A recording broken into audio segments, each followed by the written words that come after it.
people are very used to, or in space, very used to on-ramping, value, and they accrue value on chain. However, that value has no gateway outside.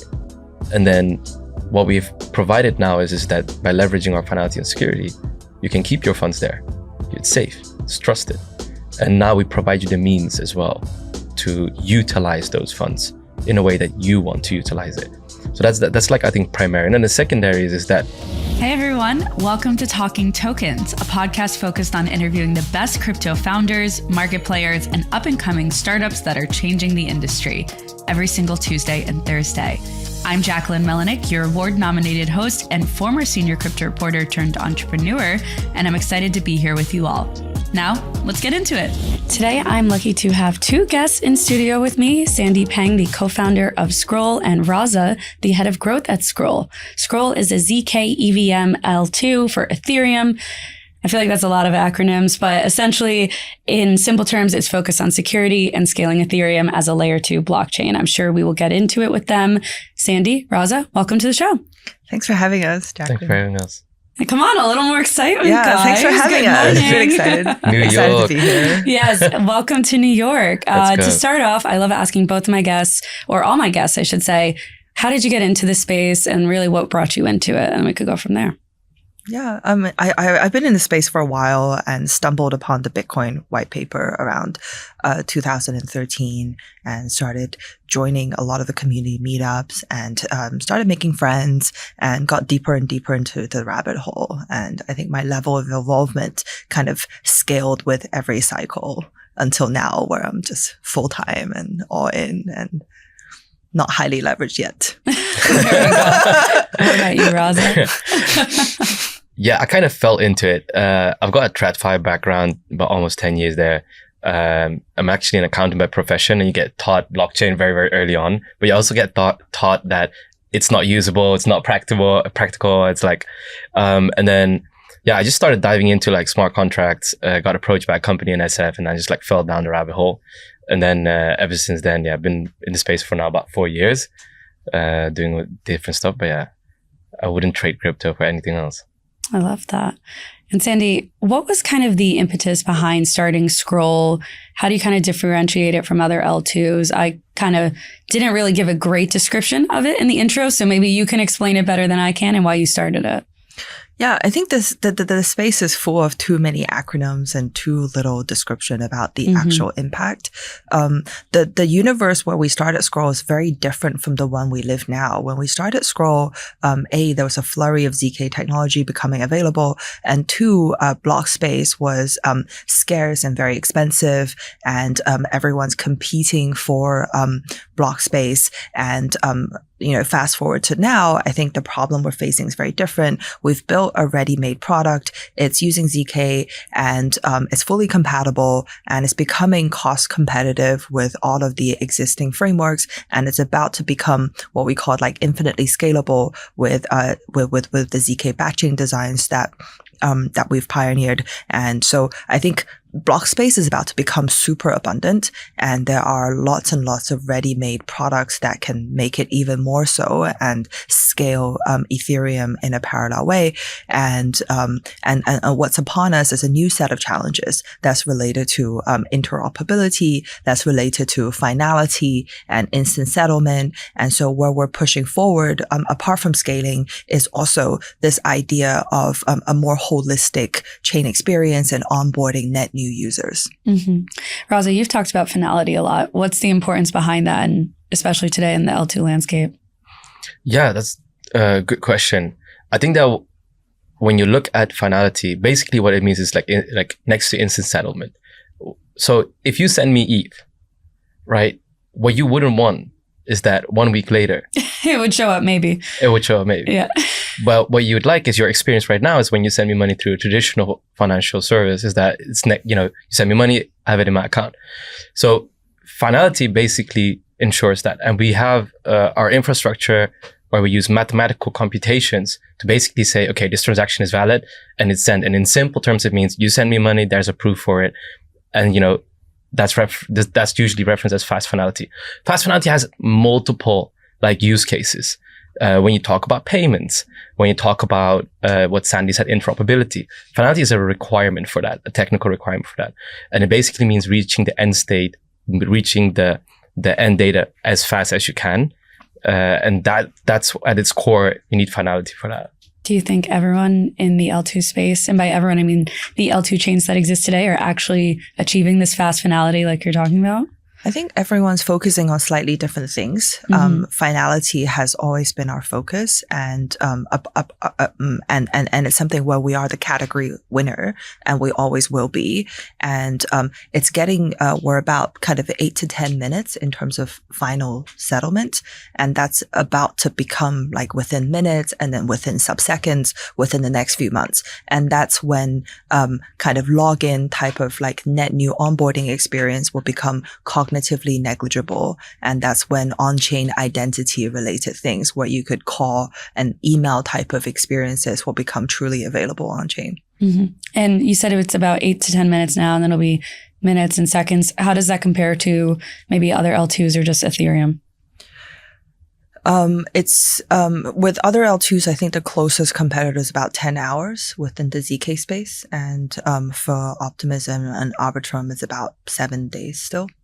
3 now. 3 now, sure. 3.5 days now. Yeah, they didn't upgrade. Yeah. So like Sandy said, I think that this is our differentiator. When we launched, so Finality is also a prerequisite for security.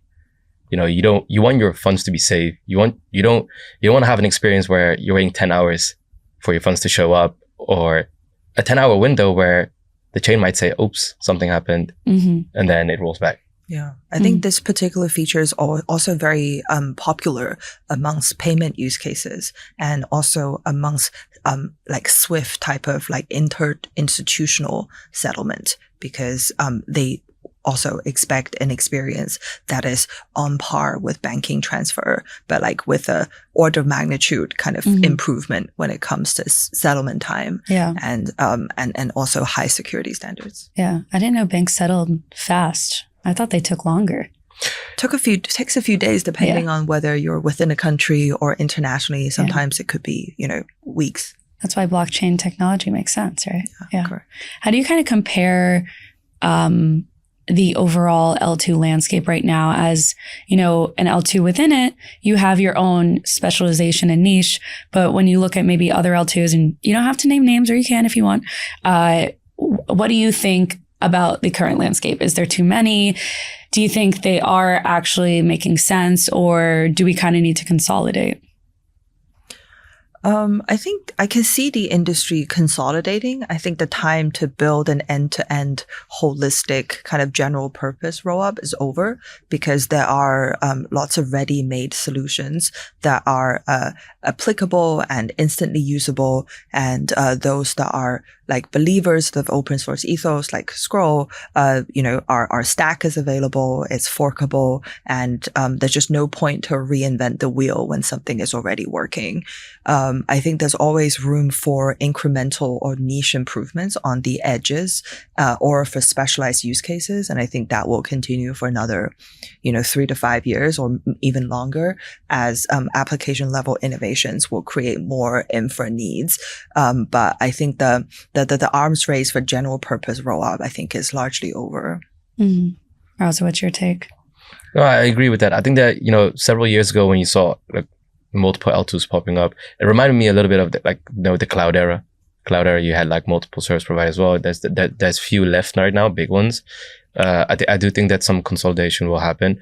But like Sandy said, I think the arms race for like general purpose is over. You see a lot of I think sometimes like in crypto, we go a bit nuts on tech as well. So you see a lot of specialized niche tech being developed. But I'd like to take it back and think about, okay, what is the added value and impact that you want to make? Why do you exist?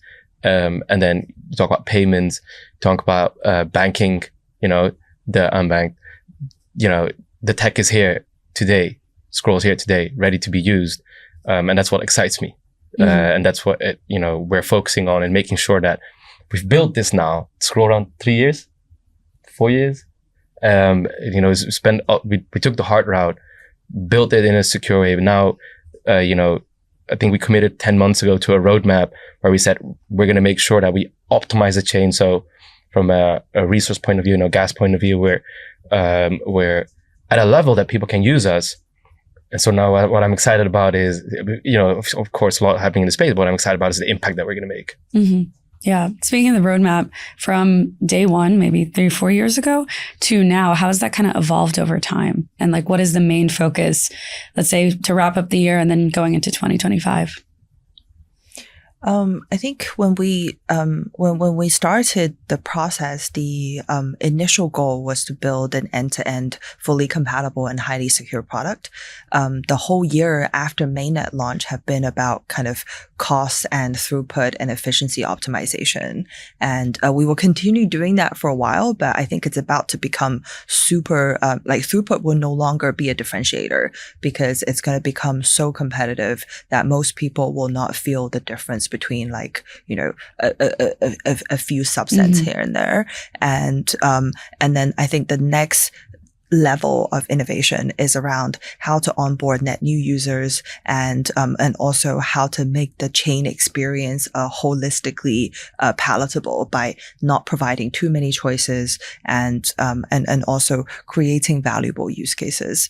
I think there's a few really interesting use cases that we're trying to explore, leveraging ZK Finality on Scroll that I think has huge potential to kind of break out of the space. I think over the last year, whenever we analyze on-chain data, it's the same group of people who are swirling around, and it's the same group of capital that are being very active.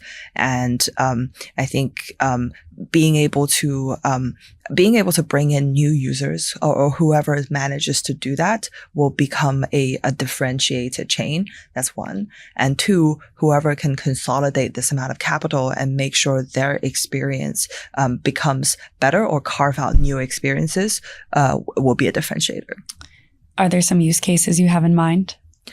So I think Raza has been working on ZK login type of use cases where we're able to leverage kind of Web 2 style of user inflow and make sure they have one entry point.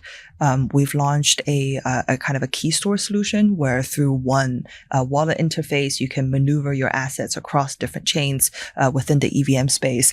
And with Finality coming down, this is going to become the best kind of entry level, entry point experience. So you don't have to choose between chain 1 to 5. And we're really excited about the EtherFi Cash card that is launched exclusively on Scroll. That's the first time when we're bringing to the world a product that is not just the best crypto product, but just the best credit card product across the board with the best rate. So you can keep your assets on chain and earn like EtherFi points and Agon incentives for as long as that kind of is available, and Scroll incentives, and put it on Aave and then lend it, borrow against it, and then like swipe for your daily needs. And that is an innovation. It goes one step further from your average exchange style off ramp that is more convenient and at your fingertip and much more like instant. And that is something that leverages the finality feature where whatever you spend like arrives at the destination instantly. So this is a payment kind of direction exploration. And there's a number of new things. I don't know what you want to particularly focus on and talk about. No, I think that there are a couple of use cases where, again, leverage finality is going to be important. Payments is one. I mean, the stablecoin space is taking off. I think that what excites me is that fees, generally speaking, for credit cards are pretty high. Now, with having a proper yield strategy on chain, what you can do is you can offset these fees. But again, like I said it a little bit before, something that we're very excited about as well is that if you look at, let's say, people are becoming more and more world citizens, and they're traveling and getting travel insurance, for instance, something as simple as that. It's not easy for everyone. Having a credit card at your disposal, now you can use your on-chain funds to utilize for insurance. And I think this is also a very, very key problem. It's not super novel. People have tried it in the space, but you look at it end to end, right? People are very used to, or in the space is very used to on-ramping, value, and they accrue value on chain. However, that value has no gateway outside. And then what we've provided now is that by leveraging our finality and security, you can keep your funds there. It's safe, it's trusted. And now we provide you the means as well to utilize those funds in a way that you want to utilize it. So that's like, I think, primary. And then the secondary is that, can you imagine, like, you don't, like, for you and me, it's very easy to get a credit card. Mm-hmm. It's very, very difficult for a lot of people. Right. So the possibilities that this enables, it's like, mm-hmm. and for these people, having a safe and secure chain is imperative. Mm-hmm. Do you see this as a product for Web3 users to start? Because if I told my parents to get like a ZK login, I think they'd think I'm out of my mind, you know? So what does it take? Well, I guess first we're in this maybe like first base. What does it take to get like third base where they're comfortable with using this technology? They're like, oh, this is amazing. I could get this yield, etc. Yeah. Or what's the timeline for that? Yeah. The answer is that the end user doesn't know, right? Yeah. Okay. It's just login. Yeah. It's just login. It's just social login. But you don't have to worry that there's a data leakage. You don't have to worry about your credentials being on the street. You don't have to worry that you're sharing, let's say, your password. Means you can log in with your Gmail and log in with whatever socials that already have. Mm-hmm. Okay. Yeah. So we're, crypto is interesting because the decisions we make on an infrastructure level or the tools we make available directly impact the end user. So if we hyper optimize the chain, the user experience goes up because it's, let's say, cheaper to use now. Mm-hmm. When we build the best and secure chain, end users feel comfortable because, it's a secure chain, your funds are safe. So I think that by virtue of, like, let's say, how infrastructure operate, the decisions that we make actually impact the end user. Mm-hmm. But no, the end user should have like a seamless experience, and there's a lot to be learned. I think you did a tweet about, this space is seriously lacking product engineers. We were talking about net new users and all that stuff, but I think that there's certain talent and capabilities that just like is still missing in this space. That's going to be necessary. We're building this amazing tech. We need these product engineers to come and leverage it. Yeah. And Scroll has a lot of projects building on it, like hundreds of them, right? Ranging from DeFi to consumer apps to payments, like we just talked about. When you're looking at growth, Raza, head of growth, how do you want to scale Scroll maybe in the near term? Yeah, so we're running a couple of experiments, and we're seeing what sticks.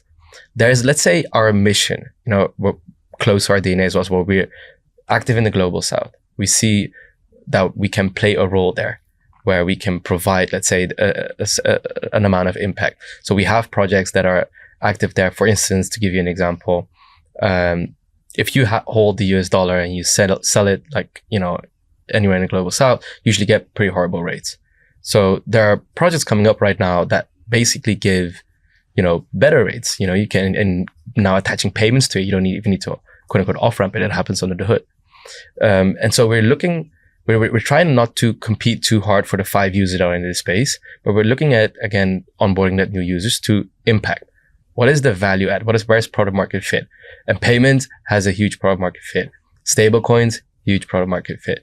So these are certain areas that we're looking at. If you look at RWA, real yield, this is another thing that, I was talking to a bunch of my TradFi buddies and they were like, hey, we're looking at crypto. I feel very, very comfortable telling them, onboard it on Scroll. And then they have yield opportunities that they don't have in the real world. So I think that when it comes to scaling and onboarding, you need to have an actual product. We have the tech. You need to have an actual product. You need to have a destination for users to go.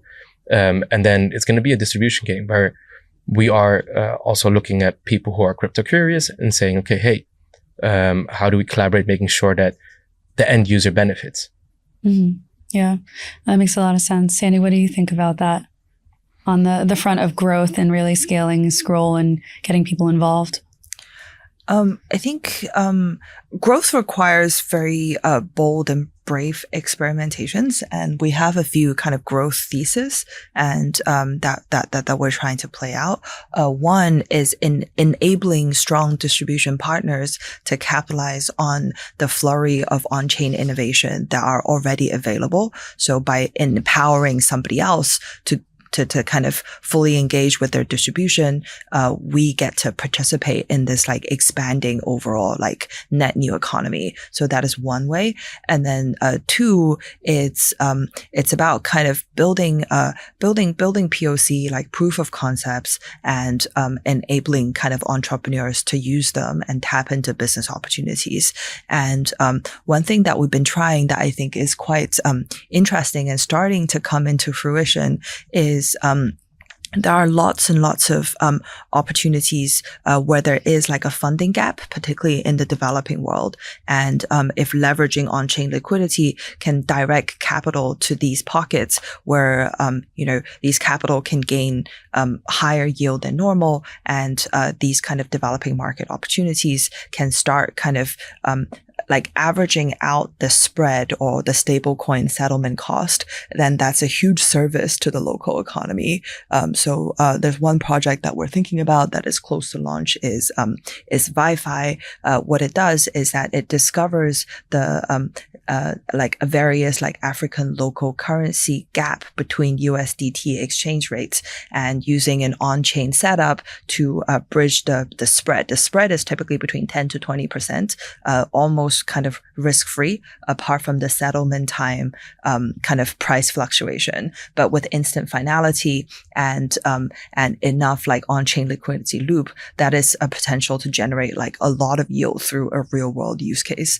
And the way it's set up is incredibly crypto native, and is about building this like stablecoin marketplace where the end user doesn't have to lose 10% whenever they transact. So it's a public good. It helps the end user. It helps the project, and it also helps the liquidity providers like the capital, because 10 to 20% base yield is something that is very attractive to like, my mom and dad, and probably most people's moms and dads. Mm-hmm. And if we can make sure that people can tap into this, do good for the universe, and also kind of keep their capital on chain and spend with a credit card, that is a holistic end-to-end experience that we want to curate.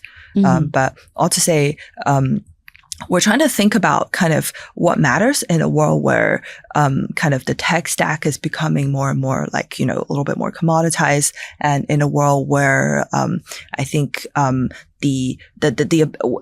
think the ability to innovate and understand the how tech could be used, that is a key, and being kind of flexible enough to kind of tailor make for different experiences, that is key. Brand power is key, and also distribution is key. So we're trying out different things in all of these arenas. Mm-hmm. Just to backtrack a little bit, Wi-Fi is an interesting project, because if you'd ask them like, why scroll? They literally, one of the founders told me, it's like economic security through validity proofs, which is what we do. Yeah. So one of the growth strategies is that we're not trying to come in and take over, and user behavior is super important.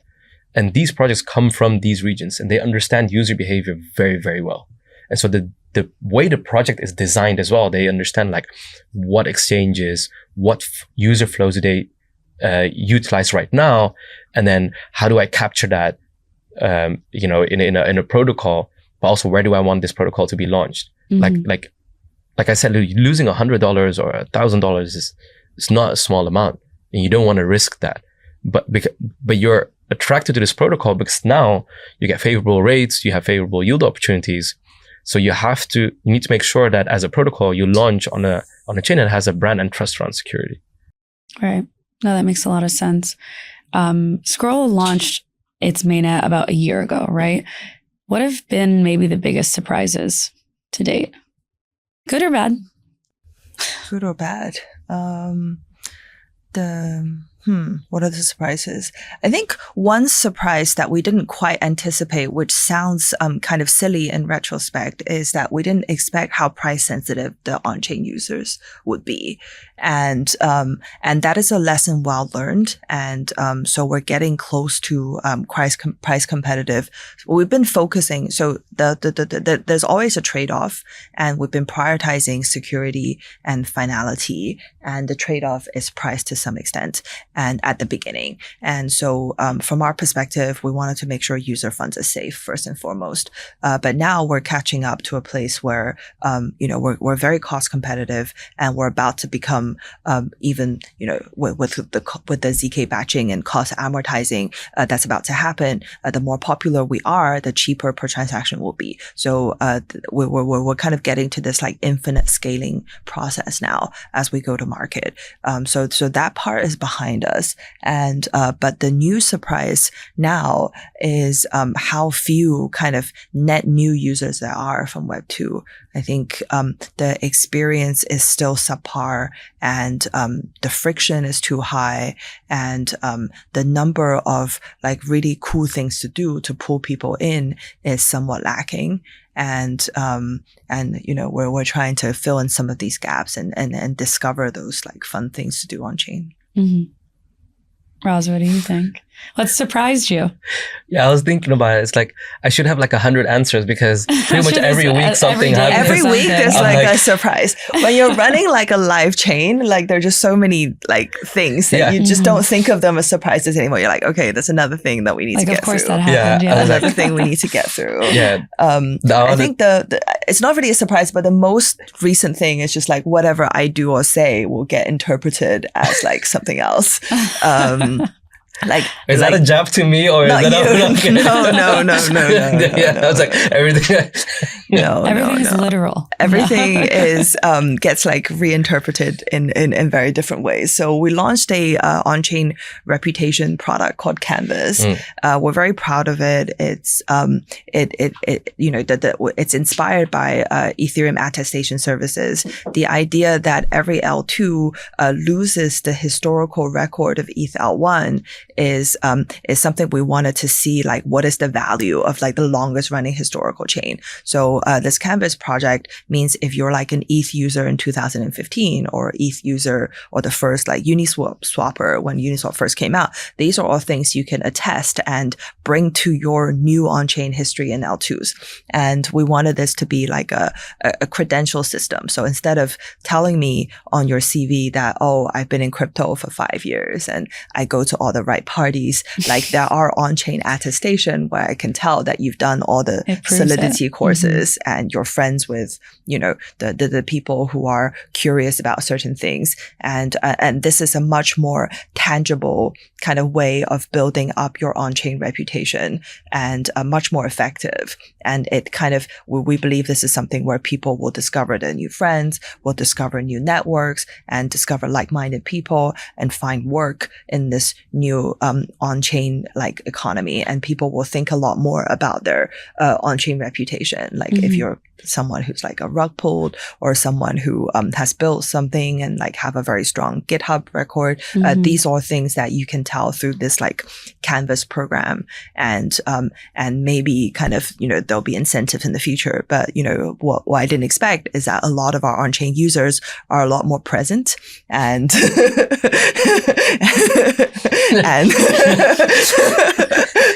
and are expecting much like immediate reward. I'm not sure what I'm allowed to say now. No, go ahead. Please do. I have to walk out with Sandy in a minute. So maybe like spinning it from a different angle. First of all, like 3 million attestations. We didn't know actually. So we got to 3 million attestations. Just people attesting to random things like, but still, we met Jacquelyn today. Let's attest to that. Yeah, that's like, a good one. Yeah. but I was at KBW, and I said one of the things that excites me is I've got friends, like let's say in Trinidad and Tobago. I know a brilliant mind there. Yeah. He doesn't have access to like going to Harvard or Cambridge or wherever, right? And but he's just like so book smart. He has like what internet brought is knowledge and around the world. But how does he prove that he is a ZK engineer? Yeah. And so this would provide him the means. So this is like a whole different area, which is called decentralized science. And it has like fundraising aspect of it. But credentials in decentralized science excites me the most. Because my friend now can like on-chain prove that he contributed to papers. He had certain code written. And then, so him coming, like obviously he has GitHub, but that's usually just not enough. And you can like, there are ways to go about it. Right. But now he has an on-chain reputation where he can showcase all the cool things and amazing things that he's done, and that actually would work in his favor. So there are use cases like this that excites me a lot. Yeah. I mean, I see it as a form of credibility, and you can't cheat the system for years and years and years. Like, you've done what you've done, correct, good or bad, and that will be evident. Yeah. That's super interesting. We see it as a social experiment. And so it's live, it's running. Oh yeah. We've had 3 million. 3 million attestations. Yeah, and it went pretty fast as well. I think it went 1 million in like a week or something. It hit 1 million within a week. Yeah. And it just keeps growing. Yeah. And like part of our kind of mission is about leveling out the playing field. And if you think about how much like energy people spend on trying to get credential in the formal education process, and how much like money and time is wasted on that entire like setup, we want to empower the new generation of Web3 participants to escape that like that rat race. And I think it's playing out. I think we're starting to see strong builders emerge from this credentialing system, and good network people who are popular, or people who are really good connectors, are starting to emerge from this. And we also have this kind of on-chain like challenge education program called Level Up, where people can do various quizzes and challenges and get through all 20 levels. And if you get through all these levels, then you get a certain like canvas badge that means you are at least like, a medium to novice, like novice to like starting to become medium level, like Solidity dev, and you can start build like, fun things. And we'll continue to build this out. So, and add more like ZK specific material, and add more kind of, deploy your own Zoo Pass, or deploy your own kind of like high school yearbook collective and all that kind of stuff. So we'll start building out more and more of these, and trying to engage more people to help build out the curriculum so it becomes truly decentralized.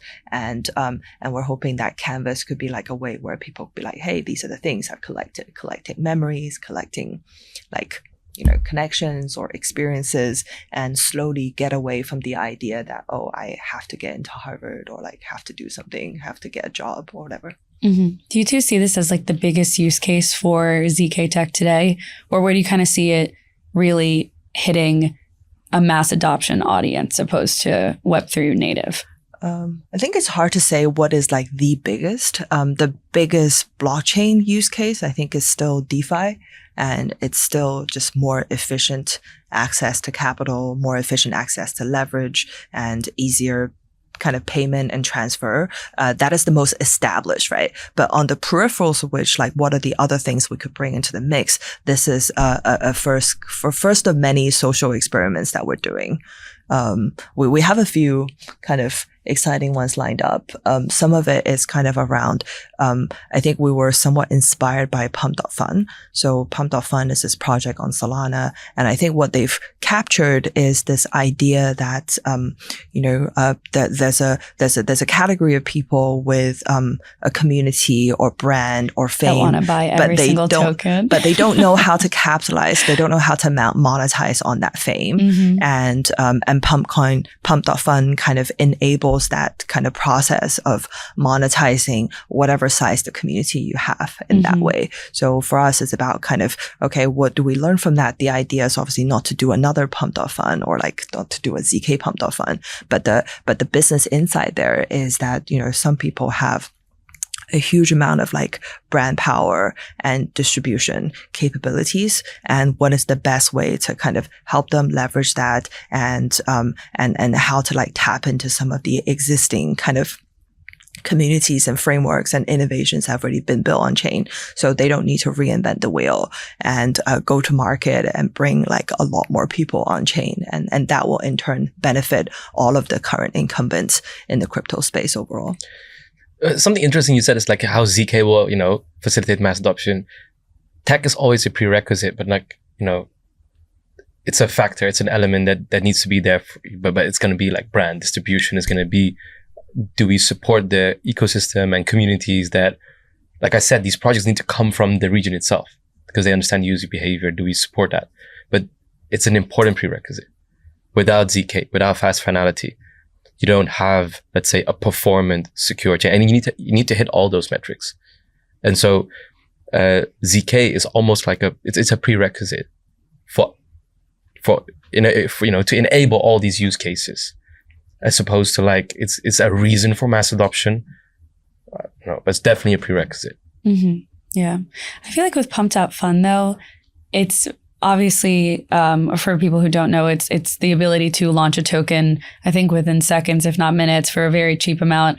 And I feel like most of the tokens, majority, I feel confident saying this, have been rug pulls. 100%, 100%. Yeah. So I guess I want clarification from your point on how people could capitalize on maybe what you're talking about in a way that doesn't involve something like that. Obviously, we don't want to do anything that is like too short term, but there is like the existence of something like this shows there is a need for something. And when I say capitalize, I meant like the people who issue them. So I mean like celebrities who are who are well known, and this is a way for them to kind of monetize their fame. So that's on one side. And I've interviewed a lot of people who are like serial like Pump.Fun meme coin purchasers, and they know that statistically 99.99% they're going to be rugged the next day, and they go back to it day in day out. And Andy, sounds like they need help. And I think they're like, if this happens consistently over months and months, like there has to be a reason why people do that against their personal interest. But I think partially it's because there's a sense of like belonging, and there's looking for like hope and all that kind of stuff. I'm not saying this is definitely like not something that's like super scroll brand, but it's something that we want to like learn from. I guess one of the learnings you said something interesting is belonging. Yeah, definitely like from my emotional. There is emotional value in purchasing these things, but also like talk to your friends about it. Like the amount of people like that participate in that, it's like, oh, I bought this or bought that, or there are enough people who won't put serious amounts there, and it's like it's just a joke. You got rugged. And so, and I know like in some of these groups that I'm in, and the people are actually going nuts on these coins. It's really not. They don't take it as serious, and it's something. Pump.Fun. It's something fun to do. As opposed to like, I think more people from the outside are like, what's going on? Like, why would you go back to that app like they now? But it does, believe it or not, and the word is way overused, but there's a community element to it, to Pump.Fun. Sure. Yeah, for sure. All right. Shifting gears before we wrap up. I know that Scroll's TVL has skyrocketed since the beginning of the year from about 23 million up over 3,000% to what was it? 760 million. I've got it written down. Not everyone's obsessed with TVL metrics, but regardless, it's a substantial increase in about 10 months' time. So what do you attribute to that expansive growth? And then also, what other metrics are you two following that you think are interesting, either for our listeners or for your community to keep track of as well? I think TVL is an important metric, but I think there is a point beyond which it's not like the beyond and all metrics. You definitely can't sustain a vibrant kind of on-chain economy with no TVL, but you also don't need like an infinite amount. So the metric that we keep tabs on is how many builders there are, and is the TVL enough for them to kind of make the business sustainable. So we keep an eye on how many teams have reached that point of sustainability where their on-chain revenue can sustain the current kind of the team they've built, and that empowers them to like continuously building. That's what we keep an eye on. So for each type of project, there is a number. For perps, for example, the number is not super high. For lending, it's obviously the higher the better. And for DEXs, it's also kind of higher the better because you want a deeper liquidity pool. But whether that will matter in a few months' time when ZK Interop makes the interchain experience super smooth so you can call on deeper liquidity pools in other chains. I think this will matter less and less as time moves on. But for us, we're obviously very happy to see the growth in TVL. We're happy. For us, it's a way to engage with more users. I spent a lot of time kind of talking to people who are bridging into Scroll. And in our early days, a lot of people were early movers, people who are like Uber drivers or people who are teachers or insurance salesperson who are just very curious about what we're building and wants to like move capital in and try things out, until a bit later on. Now there are much more kind of institutionalized funds and who are using much more sophisticated methods to capital allocate, and they do much deeper analysis on the destination protocols that they do. And these things are all very good for our chain's maturity, and they test out and ask different questions. So anything that increases our surface area and engagement and interactions with more different types of people is something that we really value. And the more TVL there are, the more likely it is that a new entrepreneur coming onto the chain will find the amount of capital that they need in the fastest amount of time possible. So we're very happy to see this growth, and I think it will continue in the next kind of year or so.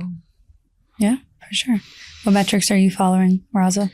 Yeah, I mean, like Sandy touched upon a couple of points which are, let's say, core numbers or metrics we chase. Like, we care about builders. That's something that we keep an eye on. Obviously, we have things like daily active users, and we look at the transaction count. I don't want to make this cringe, but I like it. It's really impact driven. Mm-hmm. So obviously there is a representation of that. We have metrics to hit. We have goals that we want to hit. But how we get there is also important. So what Sandy mentioned is like the pump.fun, not very aligned with our brand, but there are things that we do want to be active, and product market fit is very, very important. And so we already touched upon that. Like, I think we're trying to say there is like a version of the pump.fun thing that is brand aligned with what we want to do. Sure. Yeah. That's what I was kind of like leading towards. Clear, Sandy. I got it. Yeah. I'll put it on my to-do list. Don't worry about it. But man, I'm trying to make this like a bit more elevating. Okay. No, I lost my train of thought. We can start again. Okay. All right. Last major thing. I feel like Scroll is in its early days. There's a lot on the roadmap ahead. If we had this conversation, let's say in a couple of years, what would you say would be the biggest North Star that you wanted to hit? You telling me you just bought coffee with Scroll credit card. Okay. Sandy? Can't be the same answer. I mean, I like to think there are like hundreds of teams and people who are making a sustainable business or living on the Scroll chain. Mm-hmm. Awesome. To wrap things up, every single one of my guests gives a piece of advice. It could be something you learned in this industry or just in general.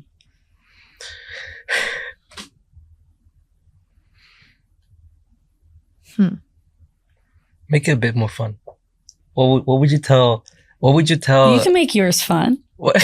She can make hers. Pumped up fun.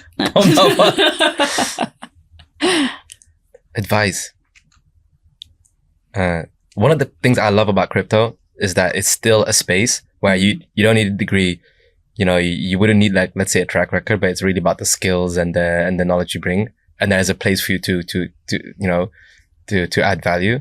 And I genuinely think that it's such a cool space because I've made a lot of friends, and I think it's a very, very, you're at the forefront. The industry is still early. And what excites me more, shameless plug, is the people I work with at Scroll. And I think that really excites me. And so my advice is that if you want to be part of an ecosystem, you don't have to join necessarily an organization, but if you want to be part of an ecosystem where I feel like people belong and you can build and make an impact, this is where it's at. Nice. Sandy? I think my advice would be to kind of be rigorous, be brave, and also kind of like take big swings at the big problems. Love it. Well, thank you to you two for coming on the show. I really enjoyed it. Yeah, Thank you. Likewise. Thanks. Have to talk again soon.